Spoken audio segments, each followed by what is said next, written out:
The palace halls were quiet, but not peaceful. The soft lights glowed along the tall walls, and the servants walked carefully, speaking in whispers. Everyone tried to move without making a sound, because one wrong noise could start the trouble again.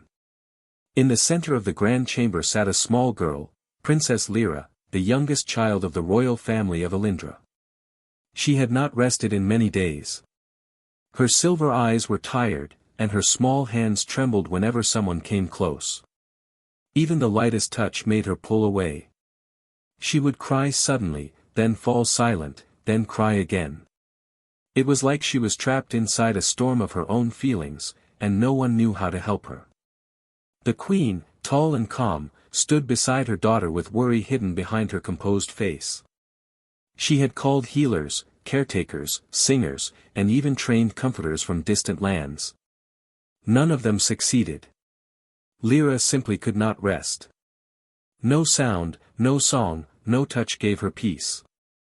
The queen's heart grew heavier each hour. "Your Majesty," one healer whispered, bowing low, "we have tried all methods known to our people. Nothing calms her. She must rest," another said softly. "Her energy is fading." The queen nodded, but she said nothing. Her eyes stayed on her daughter, watching the little princess tighten her grip on a blanket and curl in on herself. The queen felt a pain sharper than any weapon. A mother's helpless pain. In another part of the palace, far from the royal rooms, a human named Daniel worked in the mechanic's bay. He was not a noble, not a healer, not a royal servant. He was simply a mechanic hired to repair machines, clean energy coils, and tune small engines. He worked quietly, with a steady hand and calm movements. Every tool he touched seemed to follow his rhythm. As he tightened a bolt, the sound of his tool made a soft, even click-click-click. It echoed faintly down the long corridor. And in the distant royal chamber, the princess lifted her head. The queen noticed the sudden change. Lyra's crying stopped for a brief moment. Her ears twitched slightly, and she looked toward the far hallway as if she heard something familiar or comforting. "Did she respond?" one attendant whispered. The queen held her breath. Then the crying returned, soft but tired. The small piece had vanished as quickly as it came. Still, the queen's mind caught that tiny moment. It was the first clear reaction Lyra had shown in days. She wanted answers. "Find the source of that sound," she ordered. Servants hurried away, following the echoes until they reached the mechanic's bay. Daniel looked up in surprise as several palace workers surrounded him. Can I help you?" he asked, confused. One servant said, "You must come with us. The queen requests your presence." Daniel blinked. "Me? Why? I'm just fixing." "There is no time to question," another insisted. "Please follow." Daniel wiped his hands, nervous but cooperative. He walked through the shining halls, feeling very out of place. Humans were uncommon in the palace, and most people barely noticed him on normal days. But now everyone stepped aside, whispering as he passed. In the royal chamber, the queen stood waiting. Lyra was curled up, crying softly.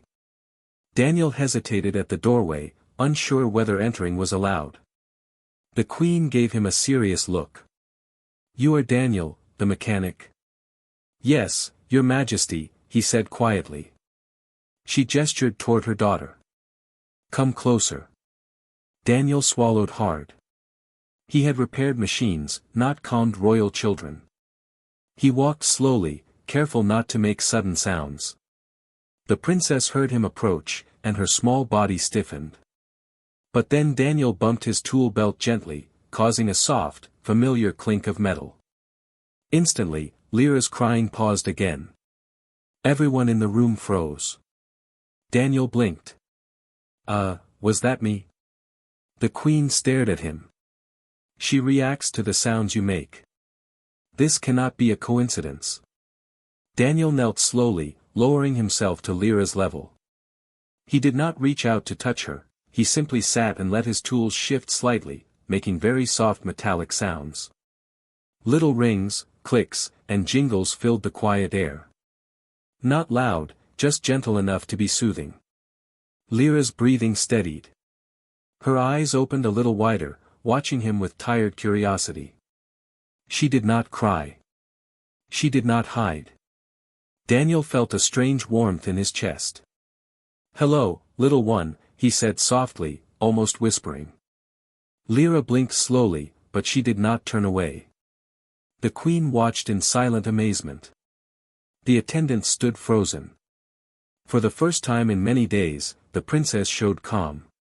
Daniel cleared his throat nervously. "Your Majesty, I don't know what I did. I'm just, me." "Sometimes," the queen said quietly, "the simplest thing is what the heart needs." Daniel smiled weakly. "If you want, I can stay for a while." The queen nodded. She did not fully understand what was happening, but she knew one thing now: this human mechanic, someone no one paid attention to, had somehow reached her daughter in a way no royal healer or trained caretaker ever could. Lyra slowly reached a small hand toward the faint sound of his tools. The queen saw hope for the first time in days. And Daniel, still unsure why he was even there, felt something shift gently inside him, like a quiet promise that this moment was only the beginning. The queen stood in silence as Daniel sat beside the restless princess. The room was filled with a soft peace that had not existed in days. The princess, who once cried at every sound, now listened closely to the quiet clicks and gentle metal notes from Daniel's tool belt. Her silver eyes followed his movements, calm and curious. Daniel kept his hands on his knees, unsure what he was allowed to do. He did not try to touch her.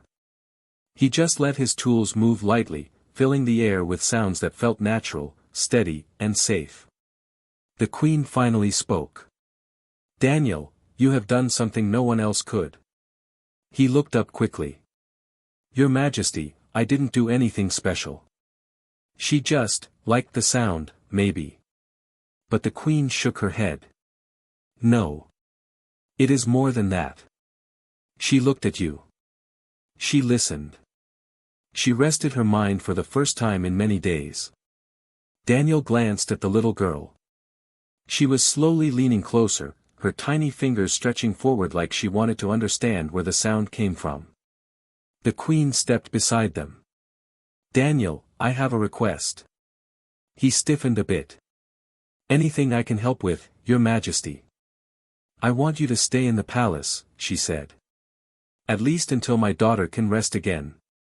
Daniel blinked in shock. "Stay. In the palace? Me? You are the only one she responds to," the queen said calmly. "I cannot ignore that." He rubbed the back of his neck.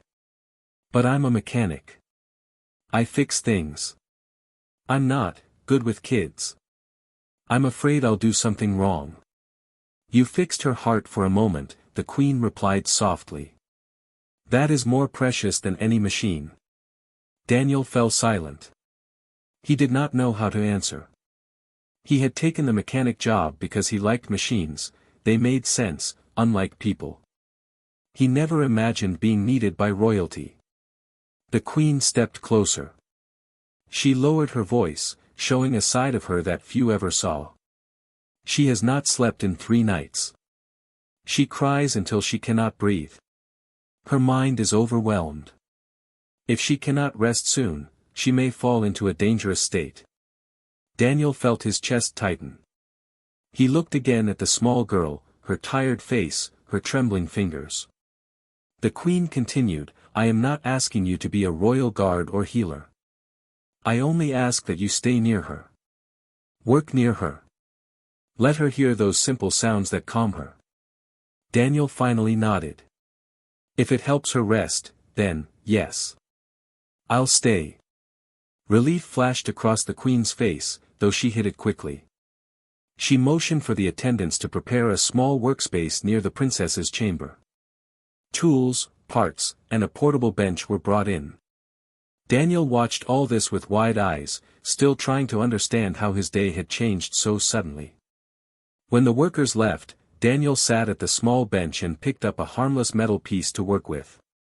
He made sure the clicks were quiet, steady, gentle. The princess crawled a little closer. Her head slowly lowered onto a pillow. Her eyes half closed, watching his hands move. The queen stood behind them, her breath catching. "She is calming again," she whispered. Daniel exhaled softly, relieved. "Machines have a rhythm," he said. "Maybe she likes rhythms." "Perhaps she feels safe with you," the queen replied. A few minutes passed. Then, something almost magical happened. The princess's breathing slowed. Her small hand relaxed. Her body stopped shaking. And for the first time in many days, she fell asleep. A deep, peaceful sleep. A sleep she desperately needed. The queen covered her mouth with one hand, tears filling her eyes. "By the stars, she is sleeping." Daniel looked over his shoulder. "Is this good? I mean, is it helping enough?" "It is more than enough," the queen said, stepping forward. She placed a gentle blanket over her daughter. "You have saved her." Daniel felt awkward at the praise. I didn't save anyone. I just made some sounds." "Anyone could." "No," the queen interrupted firmly.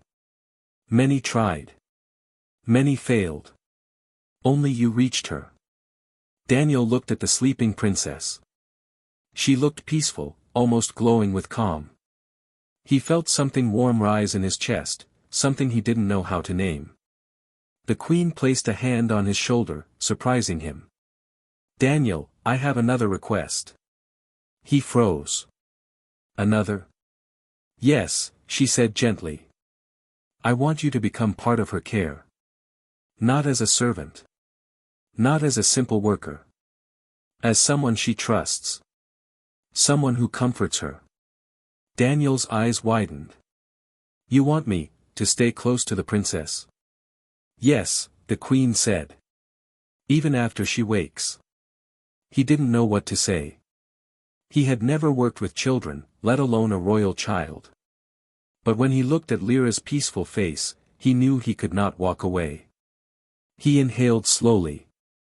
"If she needs me, I'll stay as long as she wants." The queen nodded with deep gratitude. "Then I thank you, Daniel of Earth. You may not be of noble blood, but you have given my daughter what no royal healer could." Daniel sat back down and continued working quietly, making soft sounds that kept the princess calm. The queen watched him, realizing this human might change more than one life in the palace. Outside, the guards whispered about the strange human who had soothed the princess. Inside, the queen made a decision that none of her advisors would expect, a decision that would shape the entire royal future. Daniel sat quietly at his small workbench the next morning, still surprised by where he was. The royal chamber was calm, filled with soft morning light. The princess slept beside him, curled up close to the sound of his tools. Every time he made a gentle click or tap, she breathed a little deeper, as if the noise wrapped around her like a blanket. When she finally woke, her silver eyes opened slowly. She blinked at the room, confused at first.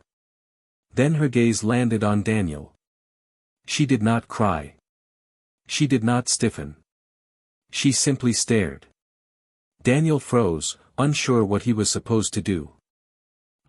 Good morning," he whispered. The princess sat up and tilted her head. She seemed to study him like he was a strange machine she didn't understand. Then, without warning, she crawled closer and gently touched the metal clip on his shirt. Daniel didn't move. Her small fingers traced the clip, then the tools on his belt. She wasn't scared, she was curious. The queen entered from the side door and stopped when she saw the scene. "She is approaching you on her own," she whispered with amazement. Daniel cleared his throat softly. "I think, she likes the sounds or maybe the shine of the tools. Kids like shiny things, right?" But the queen shook her head. "Not her. She has never shown interest in anything except her distress. You are different to her. Daniel wasn't sure how to feel about that. He wasn't used to being special. He wasn't used to anyone needing him like this. The princess reached for a small screwdriver on his bench. Daniel gently held it so she wouldn't drop it. She tapped it lightly against the table, 3 soft clicks. She looked up at him. He clicked his own tool 3 times. She smiled. The queen gasped in surprise. She is mimicking you. She is communicating. Daniel blinked. Really? Is that communication? For her, yes, the queen said. She has a hard time understanding emotions and voices. But rhythm and pattern, perhaps that is her language. Daniel sat back slowly. So you're saying she thinks in sounds? Maybe, the queen answered softly. Maybe she feels the world differently than we do. The princess tapped again, 2 slow clicks. Daniel repeated it. She let out a small laugh, light and warm. Something changed in the room in that moment. Daniel realized he was not just calming her, he was understanding her. And she was understanding him. The queen stepped closer. Daniel, she trusts you. She is showing interest. She is sharing her world with you. Daniel felt a tightness in his chest. She's just a kid. She shouldn't have to feel scared all the time. She feels too much, the queen whispered. Every sound, every emotion around her. The noise of the palace hurts her. The bright lights overwhelm her. Even people's voices can feel too strong for her mind. Daniel nodded slowly. But my tools are simple, steady, predictable. Yes, the queen said. And so are you. The princess crawled into his lap without warning. Daniel tensed, unsure if he was allowed to move. But she simply sat there, listening to his breathing. Her tiny hand slid into his tool pouch and picked up a small gear. She turned it in her fingers again and again, smiling softly at the movement and soft metal sound. Daniel's voice was gentle. She likes things she can understand, things that don't surprise her. The queen watched closely. You understand her without trying. That is rare. Even her healers needed months to guess what she feels. Yet you learned in one morning. Daniel shrugged awkwardly. Machines don't talk. They don't shout. They don't lie.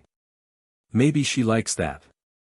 Or maybe she likes you, the queen said softly. Daniel looked down at the princess, now resting her head against his arm. Maybe, he whispered, unable to deny it. The queen paced slowly around the room. Her father believed she should be trained like other royal children. He thought she must be strong, loud, and proud. But she is different. Unique. And he fears that difference. Daniel frowned. There's nothing wrong with her. She just sees the world differently. The queen stared at him, surprised by how easily he understood. That is a truth many in the palace refuse to accept. The princess tapped his arm lightly, 1 soft tap, then 2 fast. Daniel listened, then tapped the same pattern on the table. She giggled again. She is telling you something, the queen whispered. I think, she just wants me to pay attention, Daniel said. Or maybe she's saying she's happy. The queen smiled gently. You speak her language. Daniel took a slow breath. I didn't know she was so overwhelmed by things. I didn't know she was carrying so much. She carries the pressure of being a princess, the queen said. Everyone expects her to act like a royal warrior. But she is not like the others. Daniel looked at the princess with soft eyes. She doesn't need to be like anyone. She just needs space to be herself. The queen's expression warmed. Your way of thinking, it is different. It is refreshing. The princess shifted in Daniel's lap, reaching up to touch his face. Her fingers brushed his cheek, testing the texture of his skin. Daniel held his breath, afraid to scare her. When she seemed satisfied, she relaxed and leaned her head on his chest. The queen's voice was full of emotion. She has never rested like this on anyone. Daniel gently placed a hand on her back. I guess she feels safe. That's all she needs. The queen stepped closer and lowered her voice. Daniel, you must know something important. He looked up at her, waiting. You are not just helping her sleep, the queen said. You are helping her understand the world. And helping the world understand her. Daniel looked down at the princess again and felt something shift deep inside him, a quiet promise he didn't say out loud. He would stay by her side. He would learn her language. He would make sure she was never scared again. He didn't know it yet, but this understanding between them would soon change the future of the entire kingdom. Louis woke early the next morning, his heart already tight with worry. The queen had sent a message the previous night, tomorrow, we test the princess. No details. No explanation. Just those words. He reached the palace before sunrise. The sky outside was still dark, but the halls inside were bright and restless. Servants hurried back and forth. Guards stood in tighter formation than usual. Something important was happening. Louis waited in the same quiet room as always. He sat on the edge of the low bed where Amelia slept every night. But today, she did not sleep. She sat beside him, alert and strangely calm. She watched the door with sharp eyes, like she already knew something big was about to happen. Louis gently touched her back. You all right? He whispered. She nodded once. But she kept watching the door. When it opened, the queen's advisor entered. She was a tall woman named Lady Saran, strict and cold. She looked at Louis with no warmth at all. It is time, she said. Amelia stood up without being told. Louis followed. They were led through long halls Louis had never seen before. The deeper they went, the fewer guards there were. The colder the air became. The walls were darker. Older. Finally, they reached a heavy iron door. Lady Saran opened it with a key made of black metal. Inside was a wide, empty room. High ceiling, bare stone floor, no furniture. Only faint golden markings along the walls, symbols Louis didn't understand. What is this? He asked. A testing chamber, Lady Saran replied. We use it to see if the princess can bond, or if she must be retrained. Louis frowned. Bond with what? With you, she said calmly. Or with no one. Before he could ask more, guards entered from a side door. They carried a small wooden box. When they placed it on the floor, it moved on its own. A faint scratching came from inside. Amelia stiffened. Her eyes flashed gold. Wait, Louis said. What's in there? Lady Saran ignored him. She signaled the guards. Begin. One guard opened the box. A strange creature crawled out, small, dark red, lizard-like, with sharp little claws and a tail that swayed like a whip. Its eyes glowed orange. It looked like a baby dragon, except its wings were not yet grown. It hissed softly. Louis stepped back. You brought a hatchling. Here. With her. Lady Saran's expression did not change. This species reacts strongly to royal blood. And even more strongly to emotional bonds. We will see how the princess responds. Amelia moved forward instantly. Louis grabbed her arm. Hold on, sweetheart, don't go near it. But she slipped out of his grip and walked straight to the tiny dragon. The creature arched its neck. Its claws scratched at the floor. Its tail twitched, ready to strike. Louis's breath caught. But Amelia didn't stop. She crouched slowly, her hands open, her face calm. She let out a small sound, something between a hum and a whisper. The sound she often made when she was scared or excited. The dragon hatchling froze. Then it tilted its head. Louis stared. What is she doing? Lady Saran watched like a scientist examining a rare moment. She is showing trust. Amelia reached out. Very gently. Very slowly. The hatchling sniffed her hand. Then it did the impossible, it pushed its head into her palm and closed its glowing eyes. Louis felt his chest loosen. She's not scared at all. Of course not, Lady Saran said. The princess is meant to command creatures like this. But this is only half the test. Half. The advisor nodded. The other half is you. Louis felt a cold shiver run through him. Me? Why me? Because she sleeps only near you, Lady Saran said. Because she eats only when you feed her. Because she calms only when you speak. She stepped closer, eyes narrowing. The princess has chosen you. We must see if her bond makes her stronger, or weaker.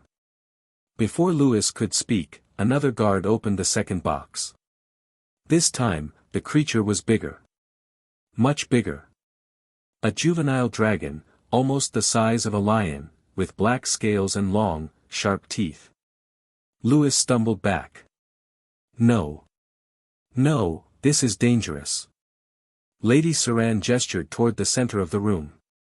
Stand there. I'm not going near that thing. You must, she said. For the princess. Amelia suddenly looked up at Louis.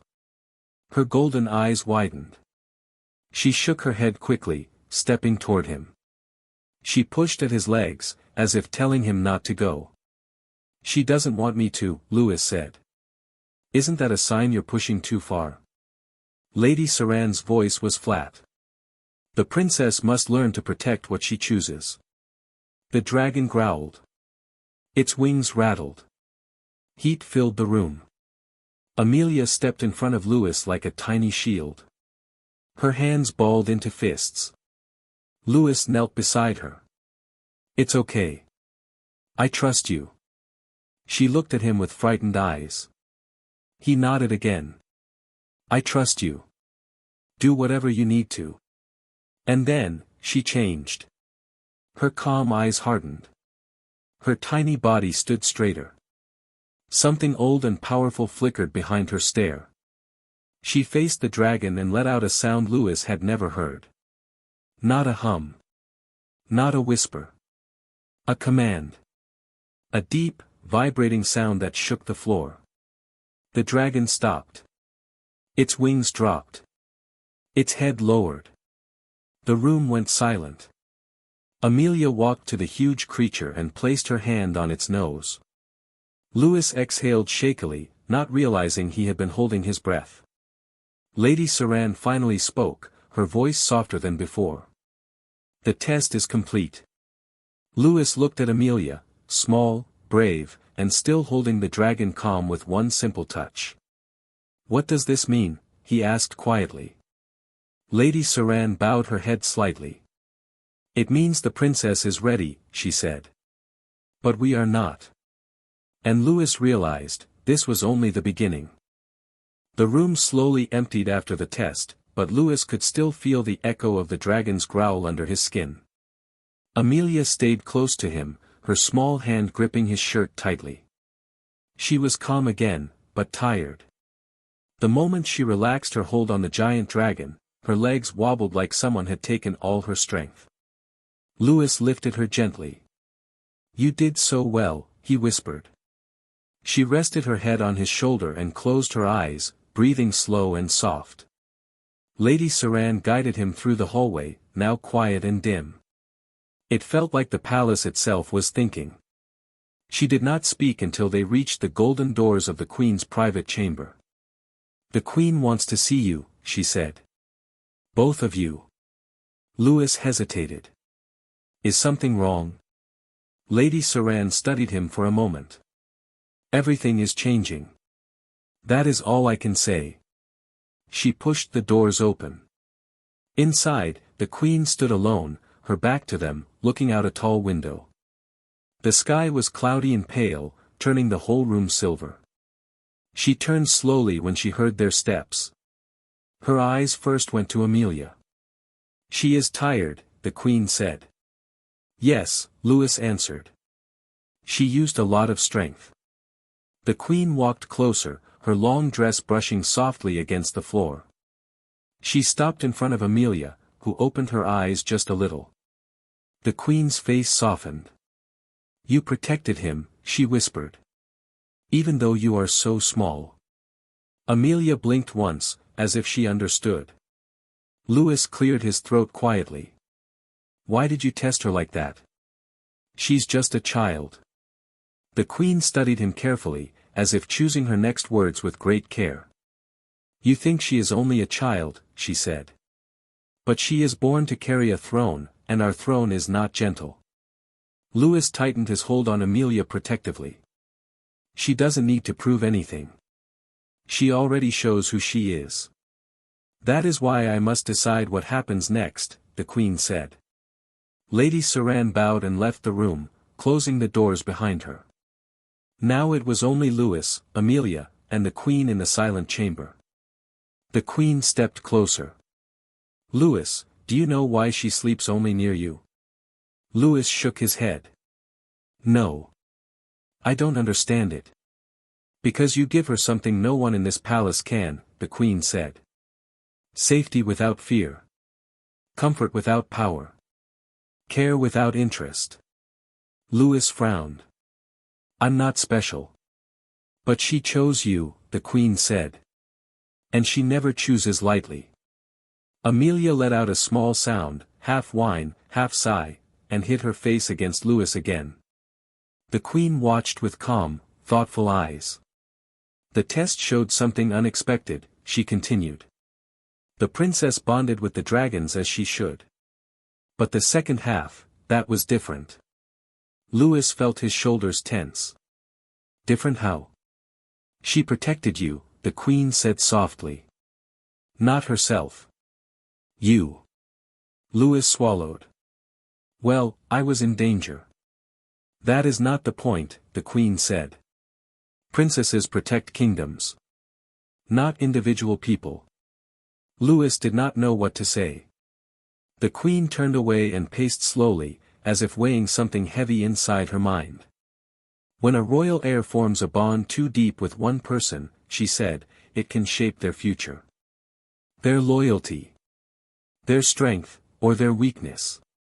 Louis felt a cold fear rise in his chest. "So what are you saying? You want to separate us?" Amelia instantly grabbed his shirt harder, her breathing sharp. The queen stopped walking. She heard the fear in the child. "No," she said. "I am saying the opposite." Louis stared at her, confused. The queen came closer again, her voice steady. "I have decided," she said. "From now on, you will stay in the palace. Full time." Louis felt his breath catch. "What? Why?" "Because the princess needs you," the queen said. "Not as a servant. Not as a visitor." She paused. "As her bond keeper." Louis shook his head quickly. "I'm just a mechanic. I fix machines. I don't know how to take care of a royal child. I don't know your rules. I don't belong here." "But she sleeps with peace only near you," the queen replied. "She controls her power only when you are close. She faces danger only when you stand behind her." Amelia lifted her head and looked at him with tired, trusting eyes. Louis felt something inside him melt. "But living here," he whispered. "Every day?" "Yes," the queen said. "Your rooms will be prepared by tonight." Louis felt the ground shift under him. "My life is outside the palace. My work, my home, everything." The queen's expression softened. "You can keep your work," she said. "We will build you a workshop inside the palace. A better one." That didn't ease him at all. "And if I say no?" The queen looked at Amelia. Then she will never sleep again. Amelia reached out and touched Louis's cheek softly, her small hand warm. His heart broke. He sighed slowly. What exactly do you want me to be? The queen answered with quiet certainty. The one person she trusts above all, she said. The one who guides her when she is too young to guide herself. The one who teaches her to be human, before she learns to be a ruler. Louis looked down at Amelia. She looked at him as if she was waiting for his answer. He held her close. All right, he said. I'll stay. For the first time, the queen smiled, a real smile, gentle and full of relief. Good, she said. Then everything changes now. And as Louis stood in the quiet silver room, holding the princess who trusted him more than anyone else in the world, he understood. He had not been pulled into the palace. He had been chosen.